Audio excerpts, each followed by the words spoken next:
주일입니다.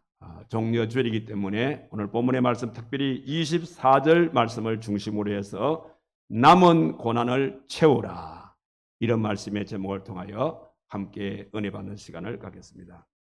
우리 기독교의 절기상에 종려 주일이 있습니다.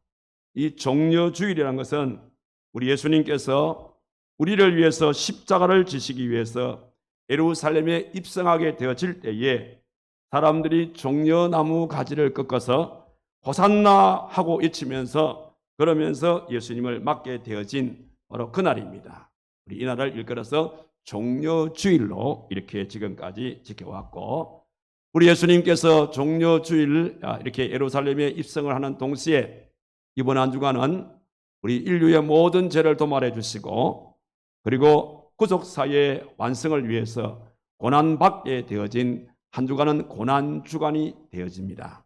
그래서 이번 한 주간 월요일부터 쭉 고난받으시면서 그러시다가 금요일날 급기야 오전 9시부터 오후 3시까지 십자가에 달려서 모든 것을 다 이루었다라고 말씀하시면서 운명하신 것이 이번 주 금요일날 정사의 날이 되겠습니다.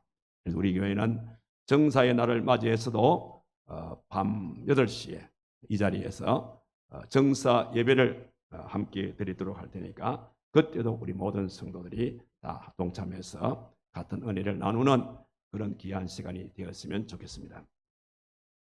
사실 우리 인생이 이 땅에 살아가면서 시시때때로 찾아오는 불청객이 있는데 바로 그것은 고난이라는 불청객입니다. 이 고난을 방구할 사람은 아마 이 지구상에 아무도 없을 것입니다. 그럼에도 불구하고 고난은 누구에게나 찾아오는 것이라고 볼 수가 있습니다. 그러나 모든 사람에게 고난이 찾아오지만은 고난의 의미를 사람마다 다른 것을 볼 수가 있어요. 이를테면은 어떤 사람은 고난이 찾아왔을 때에 고생만 실컷 하고 마치는 그런 사람이 있는가 하면은, 어떤 사람은 고난이 찾아왔을 때에 고난을 통해서 오히려 발전의 밑거름으로 삼게 되어지는 그런 분도 없지 않아 있다는 것을 보게 되었습니다. 그래서 성 어거스틴은 고통이란 것은 동일하나 고통당하는 사람은 동일하지 아니하다고 그렇게 말씀을 드렸습니다. 쉽게 말씀을 드린다면 여기에 펄펄 끓는 물이 있다고 생각합시다. 자, 이 펄펄 끓는 물에 당근과 계란을 넣게 될 때에 어떤 결과가 나타날까요? 펄펄 끓는 물에 당근을 집어넣게 되어지면 잠시 후에 당근을 꺼내보게 되어지면 당근은 흐물흐물한 당근이 될 겁니다. 그러나 계란을 끄집어내게 되어지면 계란은 약한 것이지만은 끓는 물에 계란이 들어가니까 나중에 그 계란을 꺼내보니까 그 계란은 삶은 계란이 되어져서 단단한 계란이 되어지다, 이 말입니다. 사람들이 누구나 다 겪는 것이죠. 모든 사람들에게 펄펄 끓는 고난의 이 물이 있다고 가정합시다. 그런데 어떤 사람은 당근같이 고난을 맞이한 사람, 어떤 사람은 계란처럼 이 고난을 맞는 사람이 있어요. 당근처럼 고난을 맞는 사람은 원래 그 사람은 견고한 사람이야, 단단한 사람인데 그런 사람에게 끓는 물 같은 고난이 오다 보면 자기도 모르게 그 고난 속에서 아주 힘이 없는 허물어불한 당근 같은 그런 결과를 낳는 사람이 있는가 하면, 어떤 사람은 평소에 그렇게 힘 있는 사람이 아니었는데 계란처럼 연약한 사람이었는데 그의 생활 속에 펄펄 끓는 같은 이런 고난이 왔을 때에 그 고난을 겪는 과정 속에서 자기도 모르는 사이에 굉장히 견고한, 오히려 자기 삶에 그 고난이 큰 도움을 주게 되어지는 그런 결과를 낳는 그런 분들도 있다는 사실입니다. 그래서 전도서 7장 14절에서 뭐라 했냐면, 형통한 날에 기뻐하고 공고한 날에는 되돌아보라, 그렇게 말씀을 했고, 그래서 이런 차원에서 이 고난을 일컬어서 고난은 인생의 학교와 같다, 그렇게도 말씀드릴 수가 있고, 동시에 고난을 가리켜서 인생의 레슨이다, 그렇게 말씀을 하기도 합니다. 그래서 이 고난이라는 것은 누구에게나 올 수 있는 것이지만은 고난을 맞는 사람의 그 태도에 따라서 오히려 고난이 고통으로 끝날 수도 있지만은 고난을 통해서 오히려 전화위복을 맞게 되어지는 그런 분들도 없지 않아 있다는 사실입니다. 오늘 성경은 그런 맥락에서 오늘 사도 바울은 본문의 말씀을 통해서 여기 24절의 말씀을 보니까 나는 이제 너희를 위하여 받는 괴로움을 기뻐하고 그리스도의 남은 고난을 그의 몸된 교회를 위하여 내 육체에 채워놓으라. 그런 말씀을 하고 있는 걸 거기에 보게 되었습니다. 자, 이 말씀을 우리가 얼핏 들어보게 되었으면 그리스도의 남은 고난. 그러면 이 그리스도의 남은 고난이라는 것이 양적으로나 질적으로 부족하다는 말씀이냐? 이렇게 우리가 이 말씀을 오해를 할 수가 있습니다. 실질적으로 천주교에서는 이 구절을 글자 그대로 해석을 하게 되었습니다. 그래서 그리스도의 속죄적 고난이 부족하기 때문에 우리가 채워 나가야 된다라고 그들은 그런 교리를 가지고 있습니다. 그래서 속죄적 그리스도를 통해서 속죄적인 이 부분을 채우지 못했기 때문에 우리가 채워야 할 부분을 여러 가지의 어떤 공덕이다. 그래서 공덕 축적설을 이 사람들은 주장을 합니다. 이 공덕 축적설이 결과적으로 뭐냐면 천주교의 교리 가운데 연옥설이라는 것이에요. 연옥설. 자기의 노력에 의해서 모든 것을 구속을 채워나간다. 이런 말씀입니다. 그러나 이거는 잘못되어도 한참은 잘못된 교리죠.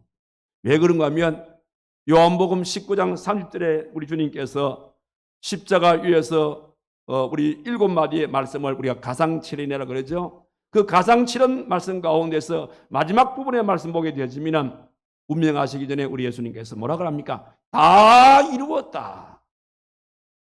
내가 이 땅에 와서 이 모든 것을 다 이루었다. 이렇게 말씀하십니다. 여기 다 이루었다 이 말은 뭐냐면 모든 구속적인 이런 모든 일들, 그러니까 이 인류의 모든 죄를 다 도말하게 되어지고 온 인류를 다 구원하는데 완성했다. 이런 말씀입니다. 이 말씀을 통해서 볼 때에 천주교의 주장은 잘못되어도 한참 잘못된 주장이라고 우리는 볼 수가 있습니다. 그런데 오늘 이 본문의 말씀에서 사도 바울이 왜 그리스도의 남은 고난이라 이렇게 말씀을 하셨을까? 오늘 이 종료주의를 통해서 오늘 이 말씀을 우리가 기초로 해서 그리스도의 우리 예수님의 고난은 어떤 고난이었고 그 다음에 그리스도의 남은 고난은 무엇을 말하는 것이고 그 그리스도의 남은 고난을 왜 우리의 육체에 채워야 되는지 그리고 이렇게 그리스도의 남은 고난을 우리의 육체에 채우게 될 때에 우리의 삶 속에 하나님께서는 어떤 축복을 허락하시는지 오늘 이런 내용들을 하나하나 살피면서 은혜 받는 시간을 갖도록 하겠습니다. 자, 그럼 먼저 그리스도가 받으신 고난은 어떤 고난이었을까? 크게 우리 예수님께서 당하신 고난은 두 가지의 고난을 생각할 수가 있어요. 그 첫 번째가 무엇인가 하면 그리스도가 받으신 고난은 대속의 고난이었다라는 것을 알 수가 있습니다. 어디 그런 말씀이 나옵니까? 여러분들 이사야서 53장 4절에서 6절의 말씀에 보면 이런 말씀이 있습니다. 그는 실로 우리의 질고를 지고 우리의 슬픔을 당하였거늘 우리는 생각하기를 그는 징벌을 받아 하나님께 맞으며 고난을 당한다 하였노라. 그가 찔림은 우리의 허물 때문이요 그가 상함은 우리의 죄악 때문이라. 그가 징계를 받음으로 우리가 평화를 누리고 그가 채찍에 맞음으로 우리가 나음을 받았도다. 우리는 다 양 같아서 그릇 행하여 각기 제 길로 갔거늘 여호와께서는 우리 모두의 죄악을 그에게 담당시켜셨도다. 이렇게 말씀해요. 특별히 이 말씀 가운데 4절에 보면 그는 실로 우리의 질고를 지고 이렇게 말해요. 여러분 여기 말하는 질고는 곧 무엇을 말합니까? 바로 병을 말하는 겁니다. 병. 그러니까 우리 예수님께서는 우리의 모든 질고를 우리를 대신해서 그 모든 병을 다 짊어지셨다. 이런 말씀인 것입니다. 우리는 이 말씀을 통해서 예수님께서 33년의 생애를 사실 때에 예수님께서는 육체적으로 전혀 병에 안 걸렸을까? 이런 얘기들을 가끔 합니다. 그런데 우리 예수님께서 33년의 생애를 이 땅에 사시면서 오늘 이 말씀을 통해서 볼 때에 우리를 대신해서 우리 예수님께서도 육체적으로 많이 아프셨다라는 것을 알 수가 있어요. 이것은 어떤 의미냐면 이것입니다. 물론 예수님 자기 자신이 스스로 아픈 것이 아니라 우리를 대신해서 아프는 그런 질고라 이 말입니다. 쉽게 이런 말씀입니다. 이 질고란 것은 내가 지금 80kg 아주 무거운 내가 쌀가마니를 내가 지고 갑니다. 얼마나 그 가마가 고통스러워요. 그런데 아버지가 그걸 보더니 야야야야 그거 내려놔라. 내가 대신 지가겠다. 그래서 아버지가 내가 지고 가던 80kg 가까이 쌀가마를 아버지가 대신해서 그 쌀가마를 지고 갑니다. 그러면 아버지는 고통스러울까요? 고통스럽지 않을까요? 아버지는 고통스럽겠죠. 왜? 80kg 쌀가마를 지고 가시니까. 그러나 그 대신 나는 어떻습니까? 고통스럽습니까? 고통스럽지 않습니까? 나는 고통스럽지 않아요. 왜냐하면 내 무거운 이 80kg 쌀가마를 내가 지고 가던 것을 아버지가 대신 지고 가기 때문에 나는 무겁지 않지만은 날 대신해서 아버지는 나 대신에 쌀가마를 지고 가니까 무겁더라 이 말입니다. 여기 말씀하시는 그는 실로 우리의 질고를 지고 원래 우리 주님은 아프신 분이 아니세요. 그러나 우리 모든 인생들을 대신해서 모든 질병을 다 짊어지고 가신 분이 우리 주님이시다라는 그런 말씀이 되겠습니다. 뿐만 아니라 우리 주님께서는 우리의 슬픔도 우리의 허물도 우리의 모든 죄악의 이런 모든 것들을 우리 예수님께서 대신해서 고난을 당하게 되어진 그분이 우리 주님이십니다. 원래 우리 주님께서는 하나님이시지 않습니까? 하나님이 인간의 몸을 입으시고 이 땅에 오셔서 그래서 33년의 온갖 고난을 당하시게 되어졌는데 이런 고난을 일컬어서 대속의 고난이라 그렇게 말씀을 하는 거예요. 그래서 우리 예수님께서 이 땅에서 33년 동안 대속의 고난을 겪으신 분이 우리 주님이시라는 것입니다. 이게 바로 주님의 고난인 겁니다. 그 다음에 또 한 가지 주님의 고난은 오늘 본문의 말씀에 기록된 24절 말씀처럼 뭐라고 그랬습니까? 여기 말씀을 보니까 나는 이제 너희를 위하여 받는 괴로움을 기뻐하고 그리스도의 남은 고난을 그의 몸된 교회를 위하여 몸된 교회를 위해서 받으시는 고난 이것이 바로 예수님의 고난이라는 사실인 겁니다. 자, 이 의미를 우리가 잘 아시려고 그러면 여러분들 에베소서 1장 22절과 에베소서 1장 23절의 말씀과 에베소서 5장 30절의 말씀 이 세 성경 구절을 보게 되어지면 이 의미를 알 수가 있습니다. 여러분들 에베소서 1장 22절 말씀이 어떤 말씀입니까? 예수님께서 교회의 머리 되신다. 우리 예수님은 교회의 머리 되신다. 이렇게 말했어요. 그리고 에베소서 1장 23절의 말씀과 가지고는 교회는 그의 몸이다. 이렇게 말했어요. 그러다가 에베소서 5장 30절의 말씀에 가가지고는 우리들을 이끌어서 우리는 교회의 그 몸의 지체들이다. 이렇게 말한 겁니다. 자, 우리 사람을 봅시다. 자, 우리 머리가 뭐라고요? 머리는 예수님. 우리 몸은 교회. 우리의 이런 모든 지체는 우리 성도들이라 이 말입니다. 그럼 여러분들 몸이 아프게 되어지면 머리만 아픕니까? 몸이 아플 때 여러분들 몸만 여기에 여러분들 내가 배가 아프다가 배만 아픕니까? 손가락을 다쳤습니다. 손가락 여기만 아픕니까? 손가락을 다치든 배가 아프든 머리가 아프든 간에 우리 몸의 어느 한 부분이 고장이 나게 되면 몸 전체가 다 아픈 거라 이 말입니다.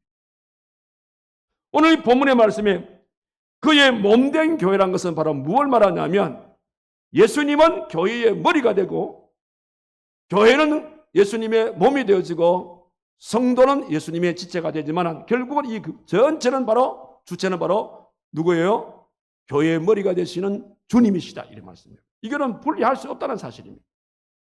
자, 이 사실을 잘 보완해주고 있는 말씀이 어디 나오냐면 사도행전 9장 4절과 6절의 말씀을 보면 이 의미를 잘 알 수가 있어요. 사도행전 우리가 9장 4절과 6절 이하의 말씀 보게 되어지면 그게 어떤 얘기냐면 사울이란 청년이 예수 믿는 사람들이 다메섹에 모여있더라 이 정보를 입수를 했어요. 그럴 때 이 대제사장에게 이 사울이란 청년이 가서 내가 저 사람들을 내가 체포할 테니까 나한테 공문 하나 써주십시오. 그래가지고 공문을 받아가지고 다메섹에 모여있는 예수 믿는 자를 이제 체포하기 위해서 가게 되었습니다. 가는 길목에서 다메섹 도상에서 빛 가운데 누굴 만납니까? 예수님을 만나요. 그 예수님을 만난 그 얘기가 사도행전 9장 4절에서 쭉 기록되어 있습니다. 자, 거기에서 4절에서 우리 주님이 뭐라 그럽니까? 거기 말씀 보니까 예수님께서 뭐냐면 사울아 사울아 네가 어찌하여 나를 핍박하느냐 이렇게 말하는 거예요. 근데 사울이라는 청년이 자기는 지금까지 예수님을 핍박한 적이 한 번도 없어요. 그리고 5절에서 뭐라고 합니까? 주여 당신 누굽니까? 이렇게 물었어요. 그러니까 우리 예수님께서 뭐라고 합니까? 나는 네가 박해하는 예수라 이 말입니다. 네가 박해하는 예수라. 사울이란 청년은 예수님 자신을 박해했습니까? 아니면 예수 믿는 사람들을 박해했습니까? 예수 믿는 사람들을 박해하기 위해서 잡아오기 위해서 다메섹으로 가고 있는 길목이지 않습니까? 그런데 예수님께서는 그 예수 믿는 사람을 일컬어서 그가 곧 누구냐? 나라 이 말이야 나. 이 개념이 그거예요. 예수님은 우리의 머리가 되시고 교회는 우리의 그의 몸이 되는 것이고 우리는 그의 지체가 되는 거예요. 그러니까 지체와 몸과 머리는 분리할 수 없는 겁니다. 그러니까 그리스도인들을 예수 믿는 사람들을 교회를 핍박하는 그 핍박이 결과적으로 나를 핍박하는 것이다. 이 말씀의 의미가 이해가 되어지면 아멘. 그런 맥락에서 그의 몸된 교회를 위하여 이렇게 말합니다. 그러니까 우리 예수님께서 당하신 고난은 결과적으로 몸된 교회를 위해서 당한 고난, 몸된 교회가 당한 그 고난은 곧 예수님의 고난이라는 사실을 여기서 증명해 주는 말씀이 되겠습니다. 그래서 우리가 세상에서 우리 그리스도인들이 살게 되어질 때에 예수 믿는 사람들은 고난이라는 것이 필연적으로 찾아오게 되어 있어요. 왜 예수 믿는 사람들이 세상에서 이 고난이 필연적으로 찾아오게 되냐면 요한복음 15장 19절의 말씀에 보면 너희가 세상에 속하지 않기 때문이다. 우리가 세상에 속하지 않기 때문에 세상이 너희를 미워하게 되느니라. 이런 말씀을 통해서 예수 믿는 모든 성도들이 이 땅에 살면서 예수님 때문에 이런저런 고난을 받게 되는데 그 고난은 결국은 예수님 당신의 고난이라고 오늘 성경은 그렇게 말씀해주고 있는 겁니다. 자, 정리하게 되어지면 그래서 예수님께서 받으신 고난은 이런 차원에서 대속의 고난이 되시고 그러면서 그의 몸된 교회를 위해서 받으신 이 고난이 바로 예수님께서 친히 받게 되어진 고난이라고 볼 수가 있는 겁니다. 그러면서 주님께서는 그리스도의 남은 고난에는 그럼 무엇을 의미할까? 여기 보니까 24절 말씀 보니까 바울은 남은 고난, 그리스도의 남은 고난이라 이렇게 말했어요. 여기 남다는 이 말씀은 원문의 헬라어 원문에 보니까 휘서 테레마란 말인데 휘서 테레마란 말은 뭐냐면 부족한 것들, 결핍된 것들을 그런 뜻을 가지고 있어요. 그러니까 필요한 그 가운데서 아직 채워지지 아니한 부분. 자, 내가 이만한 어떤 상자가 있습니다. 여기에 물건을 가득히 이렇게 채워야 될 텐데 채우다 보니까 한 요 정도 아직까지 덜 찼어요. 이런 의미를 말하는 겁니다. 그다음 동시에 이 말씀은 정해진 그 가운데서 아직 다 이루지 않은 것. 자, 우리의 목표는 70일 특별 새벽기도 목표는 70일입니다. 아직까지 일주일 남았습니다.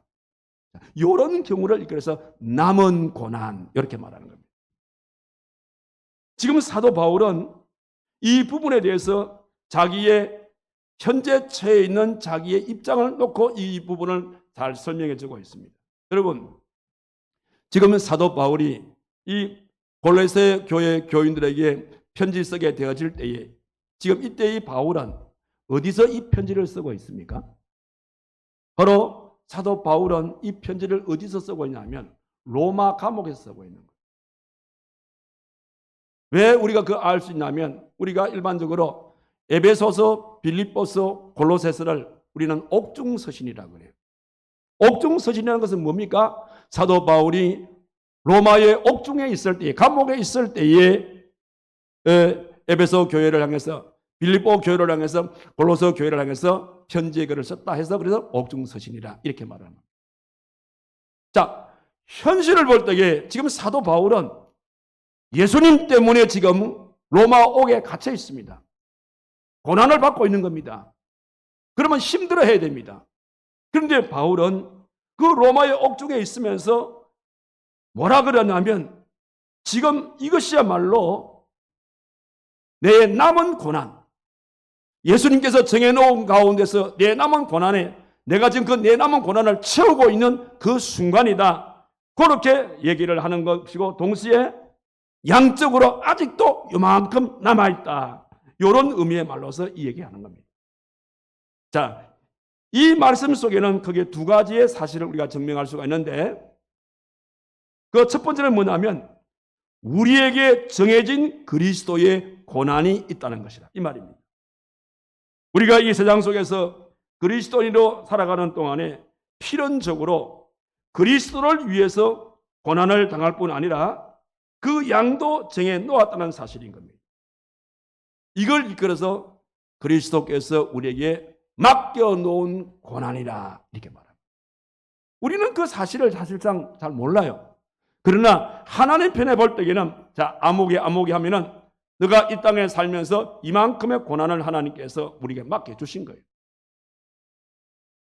그렇다 그러면 우리가 여러 가지 고난을 받게 될 때에 그 고난 속에는 하나님께서 맡겨놓으신 고난을 내가 채워가는 순간이다.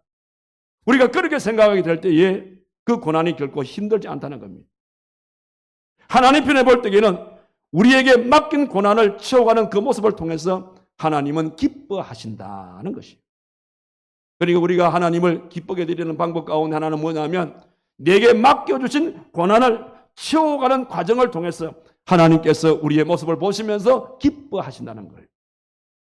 자, 반대로 말씀을 드리면 하나님께서 우리에게 이만큼의 고난을 맡겨놓았는데 내가 일방적으로 그 고난이 힘들어 싫어요. 싫고 그래서 외면하게 되어지고 그리고 피하고 싶어요. 이렇게 도망을 가게 되어지면 자기는 편할지 모르겠지만은 그러나 하나님께서 보실 때에는 마음에 슬픈 겁니다. 내가 너를 위해서 이런 고난을 맡겨놓았는데 네가 왜 고난을 외면하니? 네가 왜 고난을 피하니? 그러면서 고난을 외면하고 고난을 피하는 이런 사람의 삶을 통해서는 어떤 경우에도 하나님을 기쁘게 드릴 수가 없다는 사실입니다. 지금 바울은 그렇게 해석하고 있는 겁니다. 동시에 우리에게 그리스도의 고난은 무한적인 고난이 아니라는 것이에요. 우리에게 고난은 언젠가는 그 고난이 끝날 때가 있다는 사실입니다.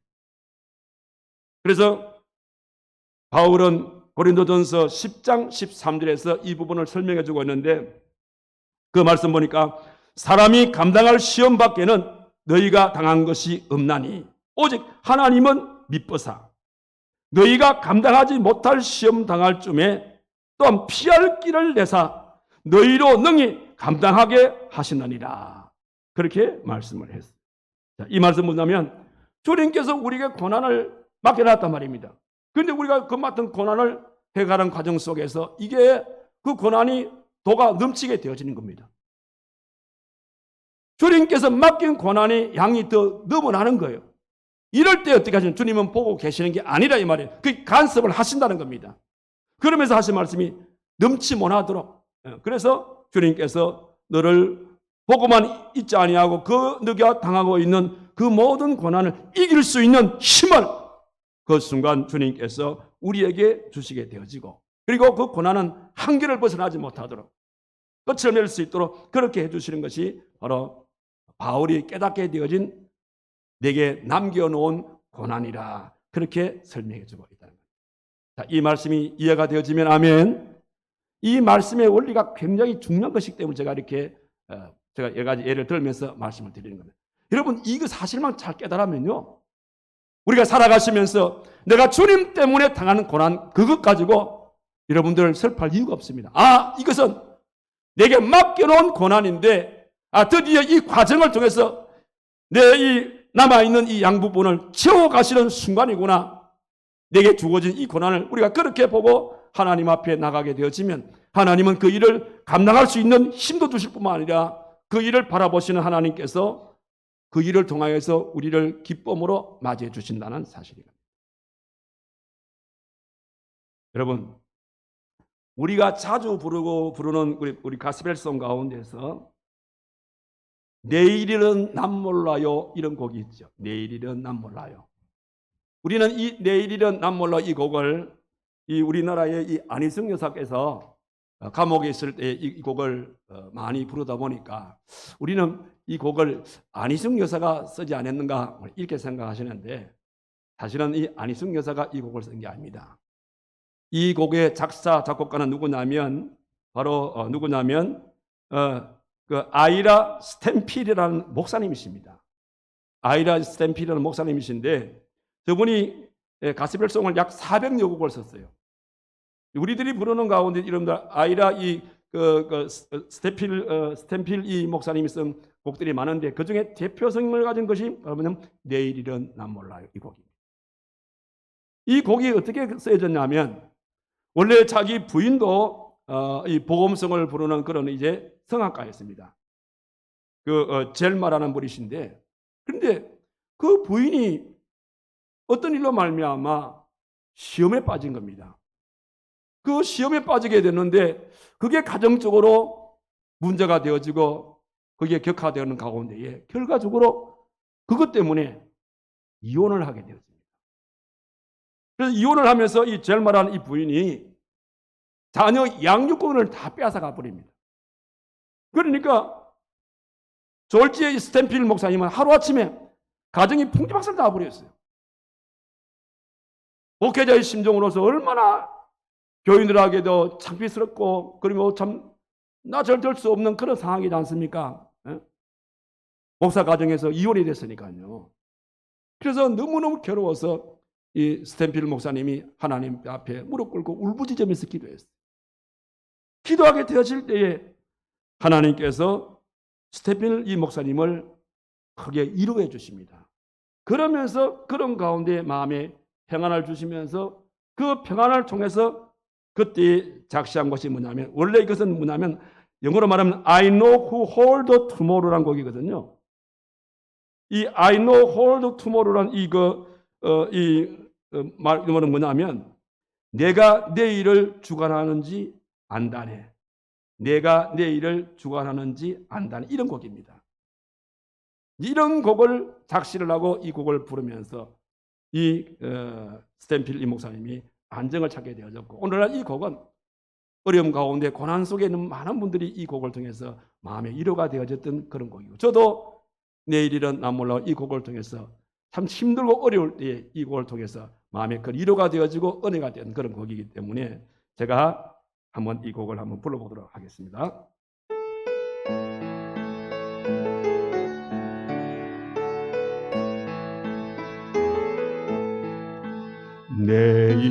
내일이란 난 몰라요 하루하루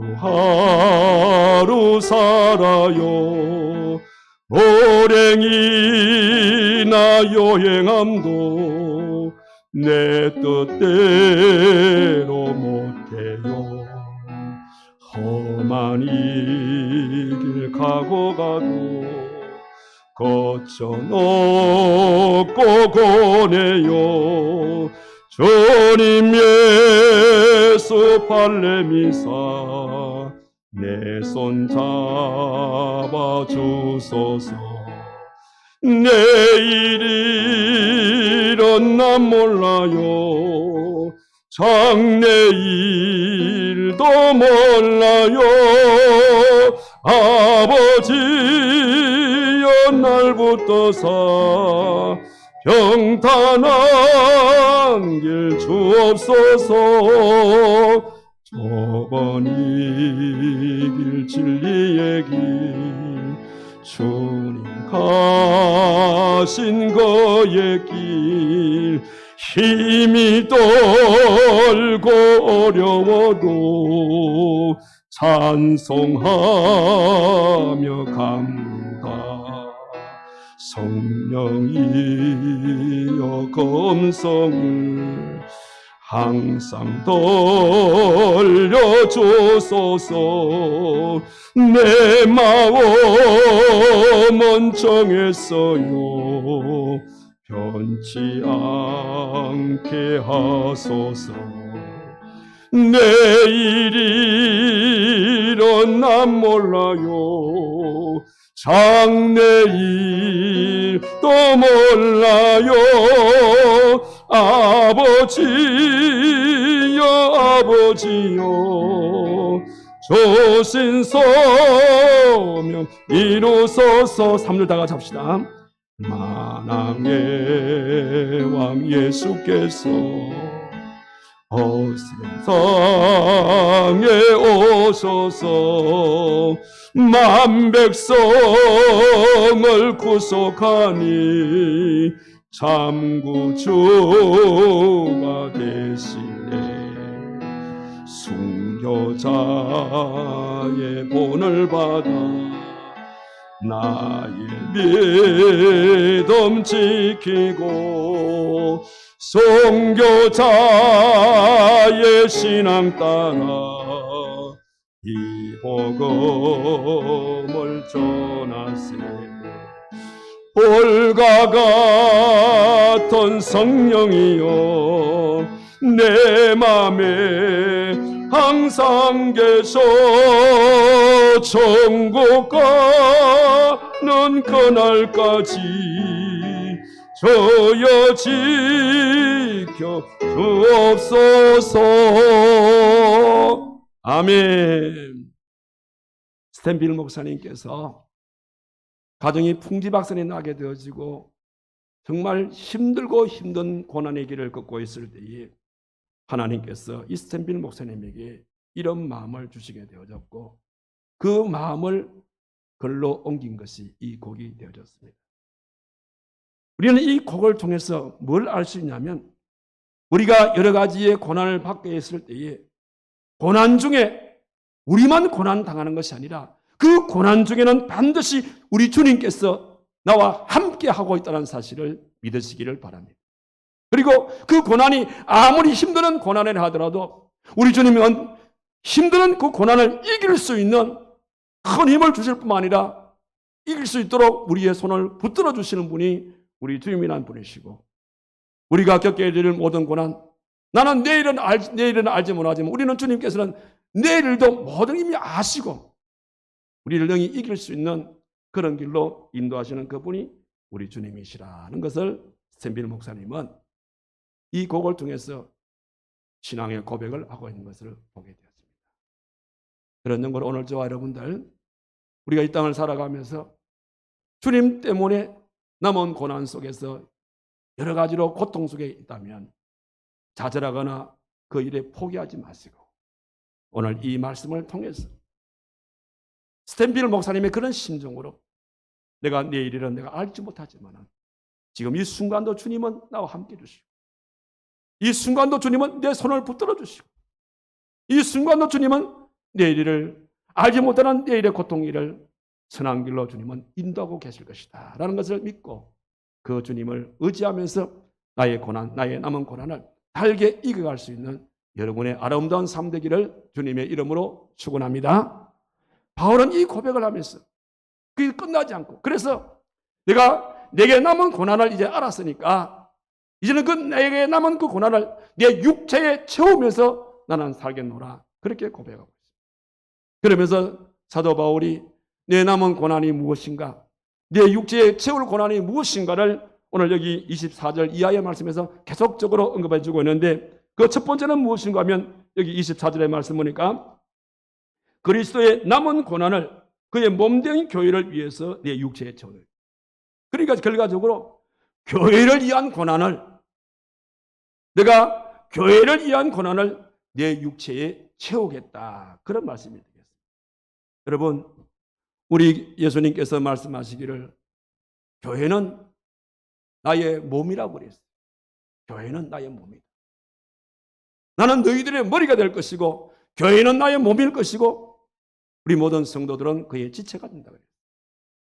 그렇다면 이 교회가 주님의 교회라는 사실을 알게 되어지면 여러분, 주님께서 교회를 얼마나 사랑했습니까? 주님께서 이 교회를 위해서 자기 몸을 다 바치지 않습니까? 마찬가지로 오늘 저와 여러분들이 이 교회가 주님의 몸된 교회라는 사실을 우리가 깨닫는다면 오늘 저와 여러분들은 이 교회를 위해서라면 주님이 교회를 사랑하는 그 사랑의 심정으로 우리들도 교회를 이제는 그런 사랑의 마음으로 사랑해야 될 줄 믿습니다. 그리고 교회를 위해서 주님이 몸까지 바쳐서 우리를 위해서 희생해 주셨다면 그 사실을 깨닫는다면 우리 또한 역시 마찬가지로 교회를 위해서 교회를 위한 일이라면 우리는 물질도 나의 시간도 나의 몸도 아낌없이 주님을 위해서 헌신하며 살아가는 것, 이것이 바로 뭐냐면 교회의 고난을 내 마음에 채우는 그런 행위가 되어지는 겁니다. 이제부터 우리가 교회를 바라볼 때에 그런 마음으로 내 남은 고난을 채워간다는 그런 마음으로 교회를 사랑하시고 교회를 위해서 주님과 같이 헌신할 수 있는 이런 마음으로 나의 남은 고난을 채워가시는 여러분들의 삶이 되기를 바랍니다. 동시에 25절의 말씀 보니까 우리 육체에 채워야 할 고난은 무엇이라고 합니까? 내가 교회의 일꾼 된 것은 하나님이 너희를 위하여 내게 주신 직분을 따라서 하나님의 말씀을 이루려 함이라고 했습니다. 두 번째, 내 육체에 채워야 할 주님의 고난은 뭐냐면 직분을 위한 고난.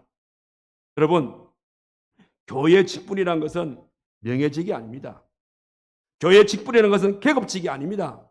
교회의 직분이라는 것은 포함으로 주는 게 아닙니다. 교회의 직분이라는 것은 뭐냐면 주님께서 우리를 일꾼으로 삼으신 하나의 표시인 것입니다.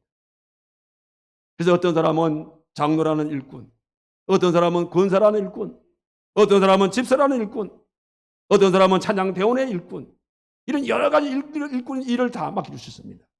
그렇다면 오늘 내 육체에 채우는 고난으로 이걸 우리가 하려면 우리는 내 직분 앞에서 그것을 내 육체에 채우기를 한다면 그게 어떤 직분이든 간에 정말 주님을 진정 사랑한다면 자기에게 주어진 그 일에 대해 충성을 다하라 이 말입니다. 남이 보든지 남이 보지 않든지 거기 개의치 마시고 내가 내 직분에 충성하는 것은 내 그리스도의 남은 고난을 내 육체에 채우는 나의 하나의 행위다. 그런 마음을 가지고 그렇게 해서 내 직분의 고난을 내 육체에 채우면서 살라. 그런 말씀입니다. 그리고 동시에 여기 25절 하반절 보니까 하나님의 말씀을 이루려 함이라 그랬어요. 또 하나 육체에 채워야 할 나의 고난은 하나님의 말씀을 이루는 고난. 하나님의 말씀을 이루는 이 고난을 우리 마음에 채우자는 겁니다. 사실 오늘 현실적으로 우리가 말씀대로 살기가 쉽지 않아요. 우리가 말씀대로 살라고 하게 되어지면 때로는 버릴 것도 많고 때로는 포기할 것도 많고 때로는 욕을 얻어먹을 때도 있고 때로는 희생할 때도 있어요. 말씀대로 살라 그러면 이런저런 장애 요소들이 우리의 생활 속에 옵니다. 그러나 그런 요소들이 오게 되어질 때에 우리의 마음에는 이게 바로 뭐냐면 내 육체를 채울 수 있는 하나의 고난이구나. 내가 이걸 버리고 내가 이걸 택하게 되어지고 내가 또 이런 것들을 포기하게 되어지는 이런 것들이 단순한 포기가 아니라 이 일을 통해서 하나님의 말씀을 이루는 내 마음을 채우는 그런 고난이로구나. 이게 고난이로구나. 우리가 그런 마음으로서 말씀의 고난을 우리가 받자는 것입니다. 그리고 동시에 여기 26절에서 28절의 말씀 보십시오. 바울은 육체에 또 채울 것이 뭐냐면 이 비밀은 만세와 만대로부터 감추어졌던 것인데 이제는 그의 성도들에게 나타났고 하나님이 그들로 하여금 이 비밀의 영광이 이방인 가운데 얼마나 풍성한지를 알게 하려 함이라. 이 비밀은 너희 안에 계신 그리스도시니 곧 영광의 소망입니다. 우리가 그를 전파하여 각 사람을 근거하고 모든 지혜로 각 사람을 가르치면 각 사람을 그리스도 안에서 완전한 자로 세우려 합니다. 오늘 사도 바울이 내 육체에 또 채워야 할 고난은 무엇인가 하면 바로 여기에 비밀이라는 말이 많이 나오죠. 이 비밀은 어떤 비밀이냐면 복음의 비밀을 말하는 거예요. 그러니까 내 육체에 채울 또 하나의 고난은 무엇이냐면 전도를 위한 고난을 역시 말하는 거예요. 실제 사도 바울은 다메섹 도상에서 예수님을 빛 가운데 만나서 개종하고 난 다음에 사도 바울이 안 됐습니까? 그래서 이 복음의 이 고난을 자기의 육체에 채우기 위해서 얼마나 많은 고생했습니까? 바울은 고린도후서 11장 23절 이하에서 복음을 위해서 자기 육체에 채운 고난을 말할 때에 나는 40에 하나를 감하면을 5번 맞기도 하고 3번 태장을 맞기도 하고 동족의 위험을 당하기도 하고 강도의 위험, 질병의 위험, 굶주림의 위험 온갖 고난들을 많이 겪었습니다. 그러나 내가 그것을 마다하지 아니한 것은 이것이 내 육체에 채울 수 있는 또 하나의 고난이기 때문에 나는 능히 그 모든 일을 다 감당했노라고 그렇게 말했어요. 제가 언젠가 여러분들한테 그런 얘기를 한 적이 생각이 납니다. 우리가 주의 복음을 전하다 보면 참 세상 사람들에게 이런저런 비난을 많이 받습니다. 때로는 낯이 화끈한 정도의 어떤 그런 조롱을 받을 때도 있습니다. 그런 일을 당하게 되어지면 전도가 좀 의기소침해지는 그런 경우들이 많아요. 여러분 그럴 때에 꼭 이렇게 생각하십시오. 날 위해서 골고다 언덕에서 십자가상에 달려있는 그 주님을 바라보시라. 그 주님을 바라보시면서 복음을 전하는 것이 좀 창피하다 이런 생각이 들면요. 주여 그때도 이만큼 창피했습니다. 복음을 전하는 가운데에 좀 뭔가 마음이 힘이 들면 주님 십자가상에서 그때도 제가 느끼는 이만큼 힘이 들었습니까? 여러분 복음을 전가하다가 이런 장애에서 오게 되어지면 나 때문에 골고다 언덕에서 십자가 지고 계시는 그 주님을 바라보시면 그때도 주님 이만큼 창피했습니까? 그때도 이만큼 힘들었습니까? 십자가 위에 달려있는 그 주님을 생각하게 되었으면 아마 그 복음 전도의 고난이 아니라 우리 마음의 희망으로 다가올 줄로 믿습니다.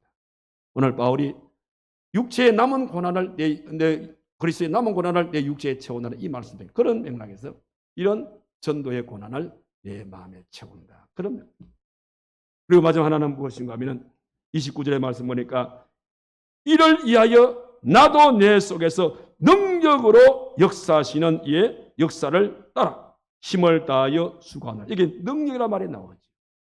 이 능력은 어떤 능력을 말하냐면 성령의 역사를 말하는 거예요. 그러니까 오늘 바울은 우리 육체에 채워야 할 고난 중에 하나가 뭐냐면 성령의 역사에 순종하는 고난. 우리가 성령의 역사에 순종하는 것이 쉬운 게 아니에요.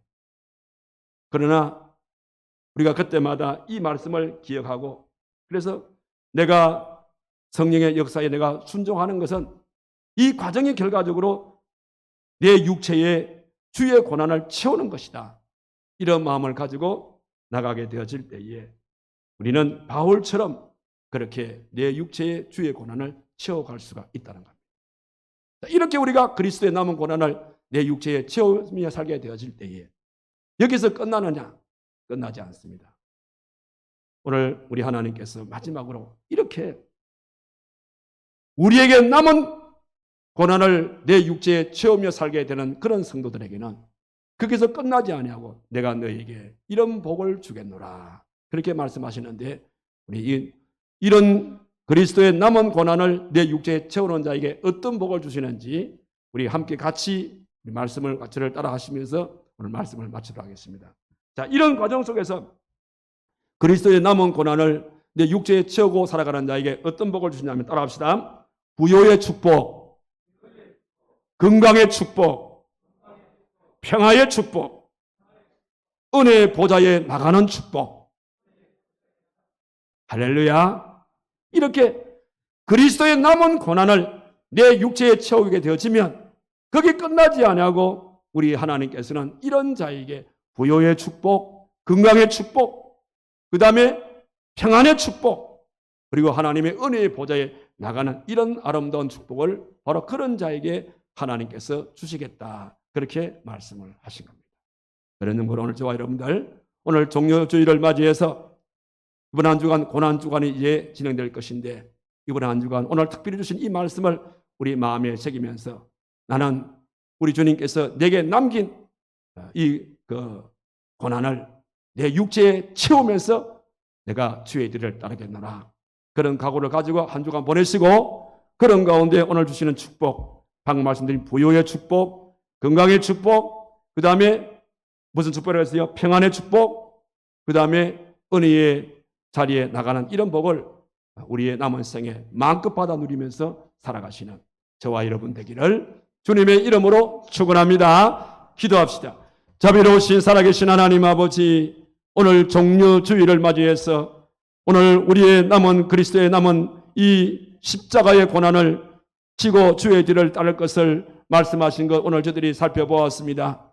오늘 우리가 내 육체에 남은 고난을 채울 것은 먼저 교회를 위한 고난, 직분을 위한 고난, 말씀을 통한 고난, 그리고 우리의 생활 속에 또 여러 가지의 이 어려움을 당하는 이런 전도의 고난, 순종의 이런 고난들을 채워 나가게 되어지고 이런 고난을 채우게 되어질 때에 우리 주님께서는 거기서 끝나는 것이 아니라 이런 고난을 육체에 채운 자에게는 부요의 축복과 건강의 축복과 또한 우리의 생활 속에 평안의 축복과 은혜의 자리에 나갈 수 있는 이런 아름다운 축복들을 주시겠다고 약속해 주셨습니다. 하온적 오늘 이 예배를 드리는 사랑하는 모든 성도들이 주의 말씀에 순종해서 남은 고난을 내 육체에 채우는 과정을 통하여 약속의 복을 마음껏 누리며 살아갈 수 있는 활천제일교회 모든 성도들 되게 하여 주시옵소서.